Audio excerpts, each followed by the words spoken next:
ദൈവനാമത്തിന് മഹത്വമുണ്ടാകട്ടെ. വന്ന് കാൺമീൻ എന്ന ഒരു വിഷയവുമായി നിങ്ങളുടെ മുന്നിൽ നിൽക്കുവാനായിട്ട് സർവശക്തനായ ദൈവം എനിക്ക് നൽകിയ അവസരത്തിനായി ദൈവത്തെ സ്തുതിക്കുന്നു. പ്രിയമുള്ളവരെ, നമ്മൾ നോക്കുമ്പോൾ നമ്മുടെ സുഹൃത്തുക്കളുമായി നമ്മൾ അനേക സമയങ്ങളിൽ പല വിഷയങ്ങൾ നമ്മൾ പങ്കുവെക്കുന്നത് പതിവാണ്.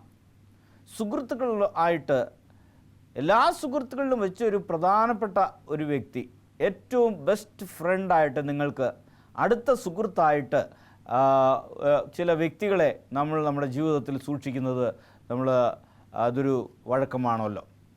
അപ്പോൾ അവരുടെ അടുത്ത് നമ്മളുടെയായ എല്ലാ രഹസ്യങ്ങളും നമ്മൾ പങ്കുവെക്കുകയും നമ്മൾ അവരുമായിട്ട് സമയം ചിലവഴിക്കുവാൻ നമ്മൾ വളരെയധികം താല്പര്യപ്പെടുന്നതായിട്ട് നമുക്ക് കാണുവാനായിട്ട് കഴിയും. അപ്പോൾ സുഹൃത്തുക്കൾ ജീവിതത്തിലുണ്ടാകുന്നത് ഏറ്റവും നല്ലതാണ്. സുഹൃത്തുക്കളുമായി ഇടപെടുന്നതും നല്ലതാണ്. അപ്പോൾ നമ്മൾ എന്താണ് ഇവിടെ രണ്ട് സുഹൃത്തുക്കൾ തമ്മിൽ ഇവിടെ സംസാരിക്കുന്നു. ഒരു സുഹൃത്ത് മറ്റ് സുഹൃത്തിനോട് നീ വന്ന് കാണുക എന്ന് ഒരു ആഹ്വാനം നൽകുന്നതായിട്ട് നമുക്ക് കാണുവാനായിട്ട് കഴിയും.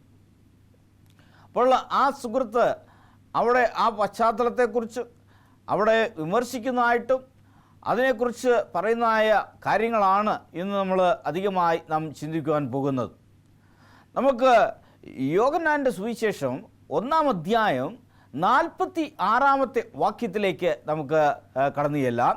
പ്രിയമുള്ളവരെ, സുഹൃത്തുക്കളുമായി പലവിധമായ കാര്യങ്ങൾ സംസാരിച്ച് നിങ്ങളുടെ സമയം പോകുന്നത് പോലും അറിയാതെ നിങ്ങൾ വീടുകളിൽ അല്ലെങ്കിൽ കവലകളിൽ നിന്നുകൊണ്ട് സുഹൃത്തുക്കളുമായി സമയം ചിലവഴിക്കുവാനായിട്ട് അനേകർക്ക് താല്പര്യമുണ്ട്. അപ്പോൾ ശരിക്കും പറഞ്ഞു കഴിഞ്ഞാൽ ജീവിതത്തിൻ്റെ ഒരു നല്ലൊരു ഭാഗം തന്നെ സുഹൃത്തുക്കളുമായിട്ട് സമയം ചിലവഴിക്കുന്നതായിട്ടാണ് നാം കാണുന്നത്. അപ്പോൾ ഇവിടെ യോഹന്നാൻ്റെ സുവിശേഷം 1-ാം അധ്യായം 46-ാമത്തെ വാക്യത്തിൽ അവിടെ എന്താണ് പറയുന്നത്? നഥാനിയേൽ അവനോട് നാസറേത്തിൽ നിന്ന് വല്ല നന്മയും വരുമോ എന്ന് പറഞ്ഞു. നഥാനിയേൽ തൻ്റെ സുഹൃത്തിനോട് പറയുകയാണ്, എന്താണ് ഈ നാസറേത്ത് എന്ന് പറഞ്ഞ പട്ടണം? ആ പട്ടണം വളരെ മോശമായ പട്ടണമാണ്. ആ നാസറേത്ത് എന്ന് പറഞ്ഞാൽ ആ പ്രദേശത്തു നിന്നും ഒരു നന്മയും വരത്തില്ല. അങ്ങനെ ഉള്ള ഒരു സ്ഥലമാണ് ഈ നാസറേത്ത് എന്ന് പറഞ്ഞത്. ഇന്ന് ഞാൻ സഞ്ചരിച്ചപ്പോൾ നാസറേത്ത് എന്ന ഒരു ഗ്രാമം ഉണ്ട്. ആ ഗ്രാമത്തിൽ നോക്കുമ്പോൾ വലിയ വലിയ വലിയ വലിയ വലിയ മണിമാളികകളൊന്നും അവിടെ ഇല്ല. എന്നാൽ ഗ്രാമമാണ്. അവിടെ സ്കൂളുകൾ ഉണ്ട്. അവിടെ ഒരുപാട് കാര്യങ്ങൾ പറയത്തക്കതായ വലിയ വലിയ വ്യാപാര സ്ഥാപനങ്ങളൊന്നുമില്ലെങ്കിലും അവിടെയുള്ള ആ ദേശം, ആ ആശ്രയത്തിൽ എന്ന് പറഞ്ഞ ദേശത്തുനിന്ന് അനേകർ വിദേശത്തുണ്ട്. ഒരുപാട് പേര് പക്വതയും പരിജ്ഞാനമുള്ളവർ, ഉന്നത സ്ഥാനങ്ങൾ അലങ്കരിക്കുന്നവർ ഈ ഗ്രാമത്തിൽ നിന്ന് അനേകർ വിദേശ രാജ്യങ്ങളിൽ വസിക്കുന്നവരായിട്ടാണ് കാണപ്പെടുന്നത്. അവിടെ ഒരു സ്കൂളിൽ പതിവായിട്ട് ഞാൻ പോകുന്നത് പതിവാണ്, നാസറേത്ത് എന്ന് പറഞ്ഞായ ആ നഗരം. എന്നാൽ ആ നാസറേത്തിനെ കുറിച്ചല്ല ഇവിടെ സംസാരിക്കുന്നത്. നാസറേത്ത് എന്നുള്ളതായ ഈ നഗരം, ഈ പട്ടണം, അവിടെ അതിന് ഒരു നല്ലൊരു അഭിപ്രായം അന്നുണ്ടായിരുന്ന ജനങ്ങൾക്കില്ലായിരുന്നു. അതുകൊണ്ട് തന്നെ ആയിരിക്കാം ഈ നഥാനിയേൽ എന്ന് പറഞ്ഞായ ഈ വ്യക്തി തൻ്റെ സുഹൃത്തിനോട് നാസറേത്തിൽ നിന്ന് എന്തെങ്കിലും ഒരു നന്മ വരുമോ? അപ്പോൾ അവിടെ ആ സുഹൃത്ത് അവിടെ എന്താണ് പറയുന്നത് നമുക്ക് നോക്കാം. ആ സുഹൃത്ത് ഇവിടെ പറയുന്നത് കാര്യം എന്താണെന്ന് നമുക്ക് 46-ാമത്തെ വാക്യത്തിൽ തന്നെ നാം കാണുന്നു. ഫിലിപ്പോസ് അവനോട് വന്ന് കാണുക എന്ന് പറഞ്ഞു. അല്ലയോ നഥാനിയേലേ, നീ പറഞ്ഞുവല്ലോ നാസറേത്തിൽ നിന്ന് എന്തെങ്കിലും നന്മ വരുമോ എന്ന് നീ വിമർശിച്ചല്ലോ. എന്നാൽ ഫിലിപ്പോസ് അവനോട് പറയുക, നീ വന്ന് കാണുക. ഞാൻ നിന്നോട് വിശേഷങ്ങളൊന്നും പറഞ്ഞാൽ നിനക്ക് അത് വിശ്വസിക്കാനായിട്ട് നിനക്ക് സാധ്യമല്ല. എന്നാൽ നീ എന്ത് ചെയ്യുക? നീ വന്ന് കാണുക എന്നാണ് ഇവിടെ പറയുന്നത്. അപ്പോൾ ആംഗ്ല ഭാഷയിൽ പറയുകയാണെങ്കിൽ കം ആൻഡ് സീ എന്നാണ് പറയുന്നത്. നീ വരുമ്പോൾ നിനക്കത് മനസ്സിലാകും. നീ കാണുക എന്നാണ് അവിടെ പറഞ്ഞത്. അടുത്ത വാക്യം നമ്മൾ 47-ാമത്തെ വാക്യം നമുക്ക് പരിശോധിക്കാം. നഥാനിയേൽ തൻ്റെ അടുക്കൽ വരുന്നത് യേശു കണ്ടു. അവിടെ വന്ന് കാണാനായിട്ട് നഥാനിയേൽ അവിടെ നടന്ന് നീങ്ങി വരുമ്പോൾ, അടുത്ത് വരുമ്പോൾ അവിടെ ഒരു മഹൽ വ്യക്തി അവരുടെ മധ്യയിൽ നിന്ന് ഈ നടന്നു വരുന്നായ ഈ നഥാനിയേലിനെ കാണുകയാണ്, അവനെ നോക്കുകയാണ്. അവൻ്റെ ആ ചുവടുകൾ അവൻ നോക്കിക്കൊണ്ടിരിക്കുന്നു. അവൻ നടന്ന് നീങ്ങി വരുന്നത് അവൻ കാണുന്നു. നാസറേത്തിനെ കുറിച്ച് ഒരു വ്യത്യസ്തമായ അഭിപ്രായമുള്ള ഒരു മനുഷ്യൻ, അവൻ ഉള്ളതുപോലെ സംസാരിച്ച ഒരു വ്യക്തി. ഇതാ യേശു അവനെ കാണുന്നു. നഥാനിയേൽ തൻ്റെ അടുക്കൽ വരുന്നത് യേശു കണ്ടു. ഇതാ സാക്ഷാൽ ഇസ്രായേലിയൻ, ഇവനിൽ കപടമില്ല എന്ന് അവനെക്കുറിച്ച് പറഞ്ഞു. ഇതാ സാക്ഷാൽ ഇസ്രായേലിയൻ, ഒരു യഥാർത്ഥ ഇസ്രായേലിയൻ, ഉള്ളതുപോലെ സംസാരിക്കുന്ന ഒരു വ്യക്തി എന്ന് നഥാനിയേലിനെ കുറിച്ച് അവിടെ നിൽക്കുന്ന വ്യക്തികളോട് നഥാനിയേലിനെ കുറിച്ച് അവിടെ പ്രസ്താവിക്കുന്നതായിട്ട് കാണുന്നു. യേശു നഥാനിയേൽ അവരുടെ അടുക്കലേക്ക് നടന്നു വരുന്നത് ഇവിടെ കാണുന്നു. നഥാനിയേലിൻ്റെ ആ സ്വഭാവത്തെക്കുറിച്ച് അവിടെ വിവരിക്കുന്നു. അവൻ എന്താണ്, ഒരു സാക്ഷാൽ ഇസ്രായേലിയൻ തന്നെ, അവനിലൊരു കപടവുമില്ല, അവൻ ആരാണ് എന്ന് ഇവിടെ പറയുന്നു. അപ്പോൾ അവിടെ അവൻ്റെ ആ വ്യക്തിത്വത്തെക്കുറിച്ച്, അവൻ്റെ ആയ സ്വഭാവ രീതിയെക്കുറിച്ച് അവിടെ കർത്താവായ ദൈവം വിവരിക്കുന്നതായിട്ട് നമുക്ക് കാണുവാനായിട്ട് കഴിയും. പ്രിയമുള്ളവരെ, തുടർന്ന് താഴോട്ട് നമുക്ക് നോക്കാം. നഥാനിയേൽ അവനോട് എന്നെ എവിടെ വെച്ച് അറിയും എന്നാണ് ഇവിടെ ചോദിക്കുന്നത്. നഥാനിയേൽ അവനോട് എന്നെ എവിടെ വെച്ച് അറിയും എന്ന് ചോദിച്ചതിന്, അപ്പോൾ എന്നെ എങ്ങനെ അറിയാം, നിങ്ങൾക്ക് എങ്ങനെ എന്നെ മനസ്സിലാക്കാൻ കഴിഞ്ഞു? ഞാൻ നഥാനിയേലാണ്, ഞാൻ ഇന്ന വ്യക്തിയാണ്, ഞാൻ ഉള്ളതുപോലെ സംസാരിക്കുന്ന വ്യക്തിയാണ്, ഞാൻ ഒരു ചക്രവാക്ക് പറയുന്ന വ്യക്തിയല്ല, ഞാൻ വ്യത്യസ്തമായി മറ്റുള്ളവരെ സുഖിപ്പിക്കുന്ന രീതിയിൽ സംസാരിക്കുന്ന വ്യക്തിയല്ല എന്ന് എങ്ങനെ എന്നെ മനസ്സിലായി, എവിടെ വെച്ച് അറിയും എന്ന് അവിടെ 48-ാമത്തെ വാക്യത്തിൽ അവിടെ ചോദിക്കുമ്പോൾ, അവിടെ നമ്മൾ പരിശോധിക്കുമ്പോൾ നമുക്ക് മനസ്സിലാക്കുവാനായിട്ട് കഴിയും. ചോദ്യങ്ങൾക്ക് അവിടെ ഉത്തരം നൽകുന്നതായിട്ട് നമുക്ക് കാണുവാനായിട്ട് കഴിയും. അവിടെ പറയുന്നത് എന്താണ്? 48-ാമത്തെ വാക്യത്തിൽ നമ്മൾ പരിശോധിക്കുമ്പോൾ, നഥാനിയേൽ അവനോട് എന്നെ എവിടെ വെച്ച് അറിയും എന്ന് ചോദിച്ചതിന്, ഫിലിപ്പോസ് നിന്നെ വിളിക്കും മുമ്പേ, ഫിലിപ്പോസുമായിട്ടുള്ള സംഭാഷണത്തിൽ നീ പ്രവേശിക്കുന്നതിന് മുമ്പേ, നീ അത്തിയുടെ കീഴിൽ ഇരിക്കുമ്പോൾ ഞാൻ നിന്നെ കണ്ടു എന്നാണ് പറയുന്നത്. ഫിലിപ്പോസ് നിന്നെ വിളിച്ച് സംസാരിക്കുന്നതിന് മുന്നേ, ഫിലിപ്പോസ് നിന്നോട് ഇടപെടുന്നതിന് മുന്നേ, ഫിലിപ്പോസ് നിന്നോട് കാര്യങ്ങൾ പങ്കുവെക്കുന്നതിന് മുൻപേ, ഫിലിപ്പോസ് വന്ന് കാണുക എന്ന് ഒരു ആഹ്വാനം നിനക്ക് നൽകുന്നതിന് മുൻപേ, നീ അത്തിയുടെ കീഴിൽ ഇരിക്കുമ്പോൾ തന്നെ നിന്നെ ഞാൻ കണ്ടു എന്ന് ഇവിടെ യേശു കർത്താവ് അവിടെ നഥാനിയേലിനോട് അവിടെ പറയുന്നതായിട്ട് നമുക്ക് കാണുവാനായിട്ട് കഴിയും. അപ്പോൾ നമുക്ക് 43-ാമത്തെ വാക്യത്തിലേക്ക് നമുക്ക് കടന്നു ചെല്ലാം. പിറ്റന്നാൾ യേശു ഗലീലയ്ക്ക് പുറപ്പെടുവാൻ ഭവിച്ചപ്പോൾ ഫിലിപ്പോസിനെ കണ്ടു, എന്നെ അനുഗമിക്കുക എന്ന് അവനോട് പറഞ്ഞു. അവിടെ എന്താണ് നാം കാണുന്നത്? നാം ഫിലിപ്പോസിനെ അവിടെ യേശുവിൻ്റെ ശിഷ്യനായി അവിടെ കർത്താവായ ദൈവം അനുഗമിക്കുവാനായിട്ട് അവിടെ യേശു ആഹ്വാനം ചെയ്യുന്നു. പ്രിയമുള്ളവരെ, യേശു കർത്താവ് ഗലീലയിലേക്ക് പുറപ്പെടുവാനായിട്ട് ഭാവിച്ചപ്പോൾ ഫിലിപ്പോസിനെ അവിടെ വെച്ചാണ് കാണുന്നത്. എന്നെ അനുഗമിക്കുക എന്ന് അവനോട് പറഞ്ഞു. അപ്പോൾ യേശു ഫിലിപ്പോസിനെ കണ്ട ആ സമയത്ത് തന്നെ, നീ എന്നെ പിന്തുടരുക, എന്നെ പിൻഗമിക്കുക എന്ന് യേശു കർത്താവ് അവിടെ ഫിലിപ്പോസിനോട് പറയുന്നതാണ് നമുക്ക് കാണുന്നു. അപ്പോൾ ഫിലിപ്പോസോ 44-ാമത്തെ വാക്യത്തിൽ നമ്മൾ എന്താണ് പറയുന്നതെന്ന് നമുക്ക് നോക്കാം. ഫിലിപ്പോസോ അന്ത്രയോസിൻ്റെയും പത്രോസിൻ്റെയും പട്ടണമായ ബെത്സയിദയിൽ നിന്നുള്ളവൻ ആയിരുന്നു. ഫിലിപ്പോസ് എവിടെ നിന്നുള്ള ഒരു വ്യക്തിയാണ് എന്ന് ഇവിടെ 44-ാമത്തെ വാക്യത്തിൽ ഇവിടെ പറയുന്നു. അന്ത്രയോസിൻ്റെയും അതുപോലെ തന്നെ പത്രോസിൻ്റെയും പട്ടണമായിരുന്ന ബെത്സയിദയിൽ നിന്നാണ് ഫിലിപ്പോസ് വരുന്നത്.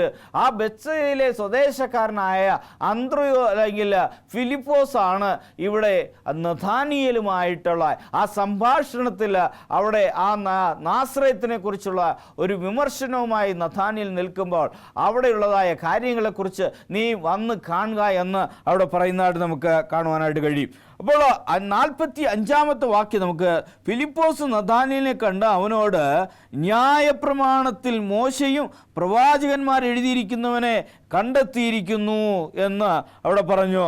അവൻ യോസേഫിൻ്റെ പുത്രനായ യേശു എന്ന നാസറേത്തുകാരൻ തന്നെ എന്ന് പറഞ്ഞു. അപ്പോൾ അവിടെ പറയുകയാണ്, ആരാണ് പറയുന്നത്?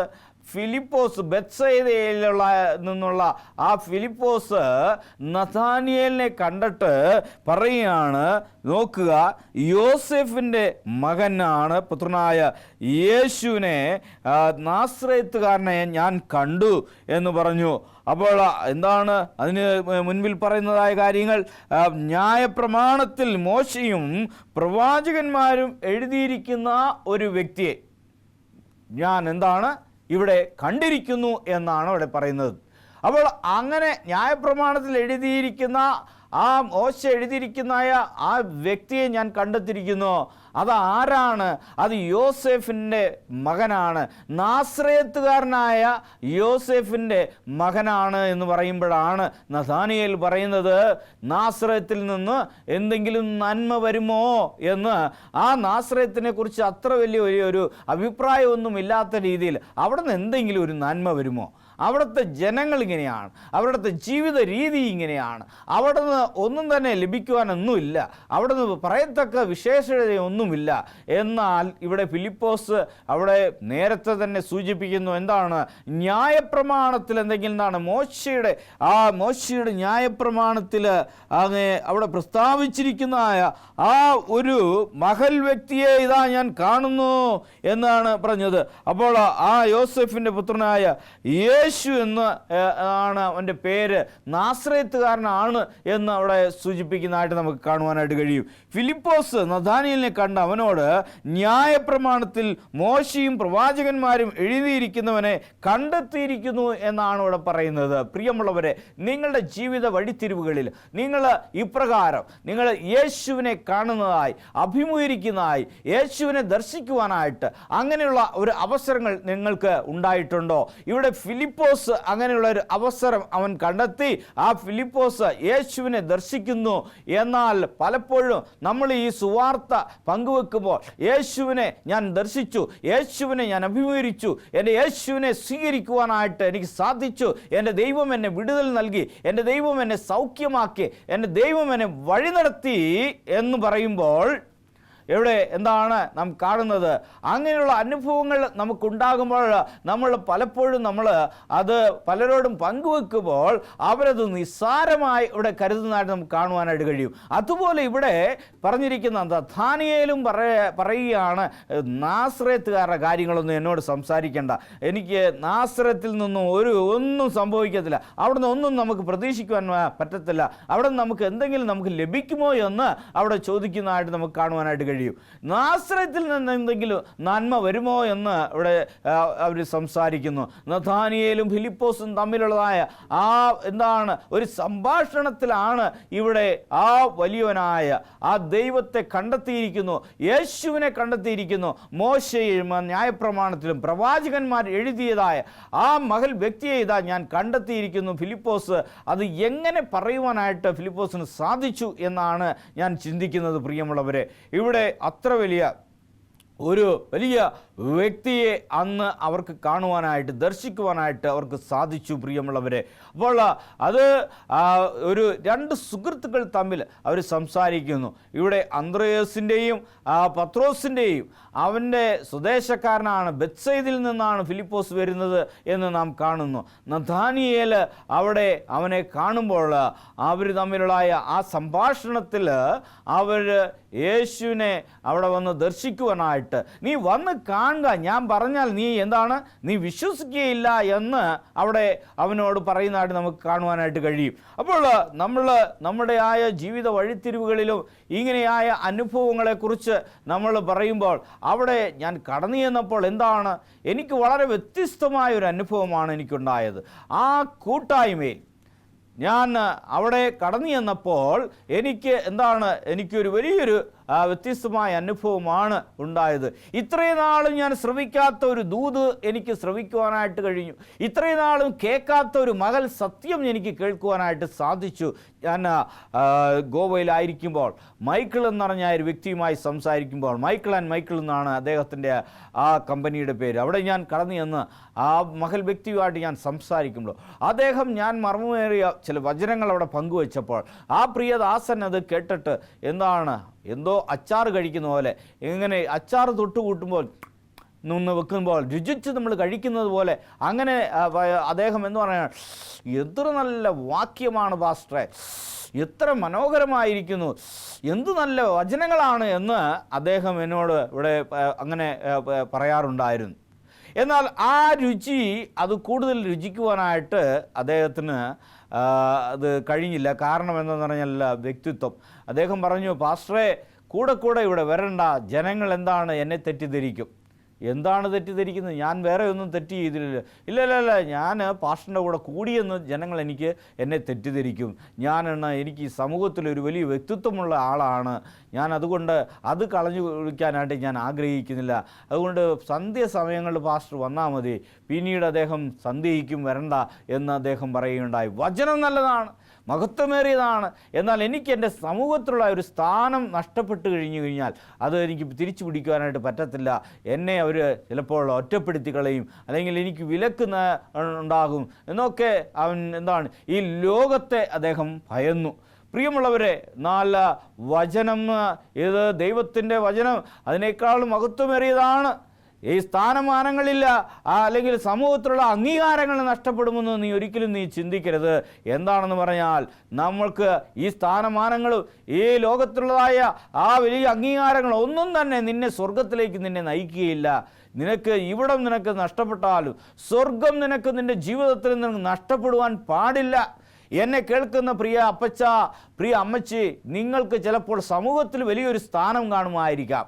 എന്നാൽ ദൈവവചനം അനുസരിക്കുവാനായിട്ട് നമുക്ക് ഒരു ആഹ്വാനം നമുക്ക് ലഭിക്കുമ്പോൾ ഇത് സത്യമാണ് എന്ന് നിങ്ങൾ അത് ഗ്രഹിക്കുവാനായിട്ട് അവസരം ലഭിച്ചു കഴിഞ്ഞാൽ ഒരു ദിവസം സത്യമനുസരിച്ച് ജീവിച്ച് ഈ ഭൂമിയിൽ നിന്ന് കടന്നു പോകുന്നത് അത് ഏറ്റവും ഉത്തമമായ ഒരു കാര്യമായിരിക്കാം. എന്നാൽ തെറ്റ് അത് പിന്തുടർന്നുകൊണ്ട് നമ്മൾ തുടർന്ന് ജീവിതം മുഴുവനും ആ തെറ്റായ മാർഗത്തിലൂടെ നാം സഞ്ചരിച്ച് അവസാനം നമ്മൾ പ്രതീക്ഷിക്കുന്നതായ ആ ലാക്കിലേക്ക് അല്ലെങ്കിൽ ആ സ്വർഗീയ ദേശത്തേക്ക് എത്തുവാൻ സാധിക്കാത്ത ഒരു അവസ്ഥ ഉണ്ടാകാതെ ഒരു ദിവസമായിട്ട് ദൈവത്തിൻ്റെ വചനത്തിൻ്റെ അടിസ്ഥാനത്തിൽ ജീവിച്ച് അവനെ വന്ന് കണ്ട് ദർശിച്ച് മനസ്സിലാക്കി ദൈവത്തിൻ്റെ ആ സത്യത്തിൻ്റെ അടിസ്ഥാനത്തിൽ ജീവിച്ച് ഇവിടെ നിന്ന് മൺമറഞ്ഞു പോകുന്നത് അത് ഏറ്റവും വലിയൊരു കാര്യമാണ്. അവസാനമായി അവൻ്റെ സന്നിധിയിലേക്ക് നമ്മൾ ചേർക്കപ്പെടണമെങ്കിൽ നീ സത്യത്തിന് അനുസൃതമായി തന്നെ നീ ജീവിക്കണം. അതനുസരിച്ച് നീ ജീവിക്കണം. അതിന് പ്രകാരം തന്നെ നീ നിലനിൽക്കണം. ദൈവവചനത്തിൽ പറഞ്ഞിരിക്കുന്ന കാര്യങ്ങൾ നാം അപ്പാടെ നമ്മൾ പാലിച്ചെങ്കിൽ മാത്രമേ നമ്മൾ സ്വർഗരാജ്യത്തിലേക്ക് പ്രവേശിക്കുവാനായിട്ട് നമുക്ക് സാധിക്കുകയുള്ളൂ. ഈ സുഹൃത്തുക്കൾ ഫിലിപ്പോസും അവിടെ നമ്മൾ നോക്കുമ്പോൾ നഥാനിയേലും തമ്മിലുള്ള സംഭാഷണത്തിൽ ഉരുത്തിരിഞ്ഞായ കാര്യങ്ങളാണ് ഇവിടെ നാം കാണുന്നത്. എന്നാൽ മൂന്നാമത് ഒരു വ്യക്തിയെക്കുറിച്ച് അവിടെ സൂചിപ്പിക്കുന്നു. നഥാനിയേൽ അവൻ നടന്ന് വരുമ്പോൾ ഇവനാണ് സാക്ഷാൽ ഇസ്രായേലിയൻ എന്ന് കർത്താവായ യേശു ക്രിസ്തു അവിടെ പ്രസ്താവിക്കുന്നതായിട്ട് നമുക്ക് കാണുവാനായിട്ട് കഴിയും. പ്രിയമുള്ളവരെ, നമ്മൾ 48-ാമത്തെ വാക്യത്തിൽ നമുക്ക് തിരിച്ചു വരാം. 48-ാമത്തെ വാക്യത്തിൽ നഥാനിയേൽ അവനോട് എന്നെ എവിടെ വെച്ച് അറിയും എന്ന് ചോദിച്ചതിന് ഫിലിപ്പോസ് നിന്നെ വിളിക്കും മുന്നേ നീ അത്തിയുടെ കീഴിലിരിക്കുമ്പോൾ തന്നെ നിന്നെ ഞാൻ കണ്ടു എന്നാണ് ഇവിടെ പറയുന്നത്. അപ്പോൾ ഫിലിപ്പോസ് നിന്നെ വിളിക്കുന്നതിന് മുൻപ് തന്നെ നിന്നെ ഞാൻ കണ്ടു എന്ന് പറയുന്നു. അപ്പോൾ ഈ അത്തിയുടെ കീഴിൽ ഞാൻ ഇരിക്കുമ്പോൾ ഇദ്ദേഹം ഇവിടെ ഇരുന്നുകൊണ്ട് എങ്ങനെയാണ് ഞാൻ കണ്ടത്? ഞാൻ ചെയ്തതായ കാര്യം ഈ വ്യക്തിക്ക് എങ്ങനെ മനസ്സിലായി? ഈ നാസറേത്തുകാരന് എങ്ങനെ എൻ്റെ കാര്യങ്ങൾ മനസ്സിലാക്കുവാനായിട്ട് കഴിഞ്ഞു എന്ന് അവിടെ അവന് അത്ഭുതപ്പെടുന്നതായിട്ട് നമുക്ക് കാണുവാനായിട്ട് കഴിയും. അവിടെ നീ അത്തിയുടെ കീഴിൽ ഇരിക്കുമ്പോൾ ഞാൻ നിന്നെ കണ്ടു എന്ന് യേശു ഉത്തരം പറഞ്ഞു. പ്രിയമുള്ളവരെ, നമ്മൾ പലപ്പോഴും പല സ്ഥലങ്ങളിൽ നമ്മൾ ഇരിക്കുമ്പോൾ, നമ്മൾ പല കാര്യങ്ങൾ ചെയ്യുമ്പോൾ, പല കാര്യങ്ങൾ സംസാരിക്കുമ്പോൾ, പല സ്ഥലങ്ങളിലേക്ക് നാം നടന്നു നീങ്ങുമ്പോൾ നമ്മളെ ആരും ശ്രദ്ധിക്കുന്നില്ല എന്ന് നിങ്ങൾ ചിന്തിക്കുന്നു. എന്നാൽ നമ്മളെ എപ്പോഴും അനുനിമിഷവും നമ്മളെ നിരീക്ഷിക്കുന്ന കർത്താവായ ദൈവം നമ്മൾ ഉയരങ്ങളിൽ നിന്ന് നമ്മളെ ദർശിച്ചു കൊണ്ടിരിക്കുന്നു, നമ്മളെ നിരീക്ഷിച്ചു കൊണ്ടിരിക്കുന്നു, നമ്മുടെ കാര്യങ്ങളെല്ലാം വിലയിരുത്തിക്കൊണ്ടിരിക്കുന്നു എന്ന് നിങ്ങൾ മനസ്സിലാക്കണം. പ്രിയമുള്ളവരെ, ഒരിക്കലും മറ്റുള്ളവരുടെയായ കൺമുന്നിൽ നിന്ന് നമ്മൾ എന്താണ് എല്ലാവരെയും അവരിൽ നിന്നെല്ലാം നമ്മളെ തന്നെ നമ്മൾ ഒളിപ്പിക്കാം. എന്നാൽ യേശുവിൻ്റെ കണ്ണുകളിൽ നിന്ന്, അവൻ്റെ ആ ദർശനത്തിൽ നിന്ന്, അവൻ്റെ നിരീക്ഷണത്തിൽ നിന്ന് ഒരിക്കലും നമ്മൾ അകന്നു പോകുവാനായിട്ട്, അതിൽ നിന്ന് രക്ഷപ്പെടുവാൻ നമുക്ക് സാധ്യമല്ല. ഇവിടെ ഒരു CCTVയുടെ ഒരു ക്ലിപ്പിംഗ് ഞാൻ കണ്ടു. ആ CCTVയിൽ ക്ലിപ്പിംഗ്, അവർ ഒരു വീട്ടിൽ കയറി അവിടെ മോഷണം നടത്തുവാനായിട്ട് ചില വ്യക്തികൾ പരിശ്രമിക്കുന്നു. അവർ ആദ്യം വന്ന് ആ പരിസരമെല്ലാം ഒരാൾ വന്ന് നിരീക്ഷിക്കുന്നു. പിന്നീട് ഒരാൾ അവിടെ വന്ന് ആ ക്യാമറകളും അതൊക്കെ ഉണ്ടോ എന്ന് അയാൾ നിരീക്ഷിച്ചിട്ട് പിന്നെ അവർ രണ്ടുപേരും കൂടി വന്ന് എന്താണ് ഒരു ബാസ്ക്കറ്റ്, അതായത് വേസ്റ്റ് കൊട്ട, അത് തലയിൽ കമത്തിക്കൊണ്ട് അത് തിരിച്ചറിയാതിരിക്കുവാനായിട്ട് അവർ അവിടുന്ന് അങ്ങേ കടന്നു വരുന്നതായിട്ട് അവിടെ കാണും. അപ്പോൾ അവിടെ അവർ ആ ബാസ്ക്കറ്റ് കൊട്ട തലയിൽ കമത്തിക്കൊണ്ട് അവർ അവിടെ വരുന്നു. അവരെ തന്നെ മറ്റുള്ളവർ തങ്ങളെ തിരിച്ചറിയാൻ പാടില്ല, മറ്റുള്ളവർ തങ്ങളെ മനസ്സിലാക്കുവാൻ പാടില്ല എന്ന് അവർ ചിന്തിക്കുന്നു. പക്ഷേ എന്താണ്, നമ്മൾ നോക്കുമ്പോൾ ഒരു പക്ഷേ ഈ ലോകത്തിൽ ജീവിക്കുന്നവർ അല്ലെങ്കിൽ ഈ ലോകത്തുള്ള ജനങ്ങളെ അവരിൽ നിന്ന് നിങ്ങളുടെ മുഖംമൂടികൾ നിങ്ങൾ ധരിച്ച് നിങ്ങൾ തിരിച്ചറിയാതിരിക്കുവാൻ പല കാര്യങ്ങളും നിങ്ങൾക്ക് ചെയ്തേക്കാം. എന്നാൽ യേശുവിൻ്റെ നിരീക്ഷണത്തിൽ നിന്ന്, അവൻ്റെ നിരീക്ഷണ വലയത്തിൽ നിന്ന് നിങ്ങൾ ഒരിക്കലും നിങ്ങൾക്ക് അത് നിങ്ങളെ മറച്ചു വെക്കുവാനായിട്ട് സാധ്യമല്ല. പ്രിയമുള്ളവരെ, നമ്മളുടെ എല്ലാ കാര്യങ്ങളും ഇന്ദ്രിയങ്ങളിൽ നമ്മൾ എന്തൊക്കെയാണ് ആ ഉള്ളിൽ ചിന്തിക്കുന്ന കാര്യങ്ങൾ പോലും ദൈവം കാണുന്നു. നീ അത്തിയുടെ കീഴിലിരിക്കുമ്പോൾ നഥാനിയേലേ, നിന്നെ ഞാൻ കണ്ടു എന്ന് ഇവിടെ പറയുന്നു. നമുക്ക് 49-ാമത്തെ വാക്യം നമ്മൾ പരിശോധിക്കാം. നഥാനിയേൽ അവനോട്, റബി, നീ ദൈവപുത്രൻ, നീ ഇസ്രായേലിൻ്റെ രാജാവ് എന്ന് ഉത്തരം പറഞ്ഞു. അപ്പോൾ റബി, നീ ദൈവപുത്രനാണ് എന്ന് അവിടെ പറയുകയുണ്ടായി. നീ ദൈവപുത്രനാണ്, നീ ഇസ്രായേലിൻ്റെ രാജാവ് എന്ന് അവിടെ യേശുവിനോട് നഥാനിയേൽ അവിടെ പറയുന്നതായിട്ട് നമുക്ക് കാണുവാനായിട്ട് കഴിയും. പ്രിയമുള്ളവരെ, അപ്പോൾ എന്താണ് സംഭവിച്ചത്? തുടർന്ന് നമ്മൾ നോക്കുമ്പോൾ 50-ാമത്തെ വാക്യം, യേശു അവനോട്, ഞാൻ നിന്നെ അത്തിയുടെ കീഴിൽ കണ്ടു എന്ന് നിന്നോട് പറയുകൊണ്ട് നീ വിശ്വസിക്കുന്നുവോ? നീ ഇതിനേക്കാളും വലിയത് കാണും എന്ന് ഉത്തരം പറഞ്ഞു. ഞാൻ അത്തിയുടെ കീഴിൽ നീ അവിടെ ഇരിക്കുമ്പോൾ നിന്നെ ഞാൻ കണ്ടു എന്ന് യേശു നഥാനിയേലിനോട് പറഞ്ഞപ്പോൾ നഥാനിയേൽ പറയുകയാണ്, റബി, നീ ദൈവപുത്രനാണ്, ഇസ്രായേലിൻ്റെ രാജാവാണ് എന്നൊക്കെ ഇവിടെ പറഞ്ഞു. അപ്പം ഞാൻ ഈ പറഞ്ഞ കാര്യങ്ങൾ കൊണ്ടാണോ നീ വിശ്വസിക്കുന്നത്? ഇതിലും വലിയ കാര്യങ്ങൾ നീ കാണുവാൻ ഇരിക്കുന്നതേ ഉള്ളൂ എന്നവിടെ പറഞ്ഞു. തുടർന്ന് താഴോട്ടുള്ളതായ വാക്യം നമ്മൾ പറയുന്നു, ആമേൻ ആമേൻ എന്ന് ഇവിടെ പറയുന്നു. ഞാൻ നിങ്ങളോട് പറയുന്നു, സ്വർഗം തുറന്നിരിക്കുന്നതും മനുഷ്യപുത്രൻ്റെ അടുക്കൽ ദൈവദൂതന്മാർ കയറുകയും ഇറങ്ങുകയും ചെയ്യുന്നത് നിങ്ങൾ കാണുമെന്ന് അവനോട് പറഞ്ഞു. വലിയ കാര്യങ്ങൾ ദർശിക്കുവാനായിട്ട് ദൈവം ആഹ്വാനം ചെയ്യാണ്. എന്നെ കേൾക്കുന്ന പ്രിയമുള്ളവരെ, നിങ്ങളുടെ ജീവിതത്തിൽ നിങ്ങൾ വലിയ കാര്യങ്ങൾ ദർശിക്കണമെങ്കിൽ യേശുവിനെ വന്ന് കാണണം. നമുക്ക് പ്രാർത്ഥിക്കാം. നിങ്ങൾ പ്രത്യേകിച്ച് യേശുവിനെ ദർശിക്കുവാൻ വേണ്ടി നിങ്ങൾക്ക് വേണ്ടി ഞാൻ പ്രാർത്ഥിക്കുവാൻ പോവുകയാണ്. നിത്യനും പരിശുദ്ധനുമായ വാഴ്ത്തപ്പെട്ട ദൈവമേ, കർത്താവെ, അങ്ങേ വന്ന് ദർശിക്കുവാനുള്ള അനുഗ്രഹങ്ങൾ അടിയങ്ങൾക്ക് പകരണമേ, അനുഗ്രഹിക്കണമേ, ആശീർവദിക്കണമേ. ദൈവത്തെ ദർശിച്ചുകൊണ്ട് ആത്മീയമായി വളരുവാനും സ്വർഗരാജ്യത്തിൽ പ്രവേശിക്കുവാനുള്ള അവസരം നിങ്ങൾക്ക് നൽകണമെന്ന് യേശുവിൻ്റെ ധന്യനാമത്തിൽ അയച്ചുകൊള്ളുന്ന പ്രാർത്ഥനകൾക്ക് നല്ല ദൈവമേ, ആമേൻ. നിങ്ങൾക്കുള്ള സംശയങ്ങളും പ്രാർത്ഥനകൾക്കും ഞങ്ങളുടെ ഈ TV ചാനലുകളായ അഡ്രസ്സിൽ നിങ്ങൾ ഞങ്ങളോട് ബന്ധപ്പെട്ടാൽ നിങ്ങൾക്ക് വേണ്ടി പ്രാർത്ഥിക്കുന്നതായിരിക്കും. ആമേൻ.